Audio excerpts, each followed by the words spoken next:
नमस्कार दोस्तों, अनसुनी दिव्य कथाएं में आपका स्वागत है। आज हम आपको एक ऐसी कथा बताने जा रहे हैं जिसमें भगवान श्री कृष्ण ने अपने एक भक्त के घर पर केले के छिलके खाकर अपना पेट भरा था। श्री कृष्ण को प्यार से जो भी खिलाया जाता है वे सरलता से खा लेते हैं, और ऐसा हो भी क्यों ना, क्योंकि श्री कृष्ण केवल प्रेम के भूखे हैं। इसलिए उन्हें जो भी परोसा जाता है वे खुश होकर खा ही लेते हैं। ऐसी कई कथाएं हैं जब श्री कृष्ण ने प्रेम भाव में डूबकर अपने भक्तों का मान रखा है और उनके सम्मान के खातिर कुछ ऐसा कर दिखाया जो समस्त संसार के लिए एक उदाहरण स्थापित करता है। तो आइए जानते हैं कि श्री कृष्ण को अपने भक्त के घर केले के छिलके खाकर अपना पेट क्यों भरना पड़ा। यह कथा विदुर और विदुरानी की है। विदुर जी और उनकी पत्नी विदुरानी दोनों परम कृष्ण भक्त थे।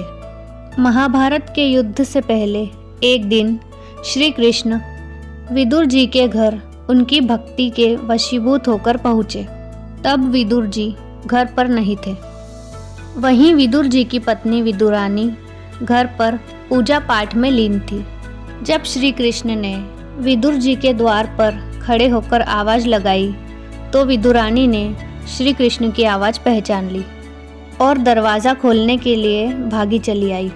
श्री कृष्ण को अपने द्वार पर देख विदुरानी अपनी प्रसन्नता को व्यक्त करने में सक्षम नहीं थी। तब श्री कृष्ण ने उनकी भावना देखते हुए स्वयं ही उनसे अंदर आने के लिए पूछा। विदुरानी थोड़ी सूध में आई और श्री कृष्ण को अंदर सम्मानपूर्वक बैठाया।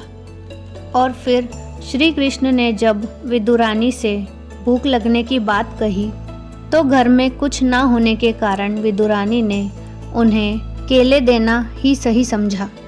लेकिन श्री कृष्ण की भक्ति भाव में वह इतनी डूब चुकी थी कि कृष्ण को केले के बजाय केले के छिलके खिलाने लगी। दरअसल हुआ यूं कि श्री कृष्ण को देखकर विदुरानी ने अपनी सुध-बुध ऐसी खोई कि केले को छिलकर उसका गुदा फेंकने लगी और छिलके श्री कृष्ण को देने लगी। और श्री कृष्ण ने भी विदुरानी का भक्ति भाव देखते हुए बड़े ही प्यार से वह केले के छिलके खा लिए। हालांकि जब विदुर जी आए तो उन्होंने विदुरानी को अपनी इस भूल के लिए डांटा, लेकिन भगवान श्री कृष्ण ने विदुर जी को समझाया कि उन्हें इस प्रेम भाव से कराए गए भोजन को करने में बड़ा आनंद आया और ऐसा सुख तो किसी 56 भोग में भी न था। तो दोस्तों, यह थी भगवान श्री कृष्ण के केले के छिलके खाने के पीछे की मनोरम कथा।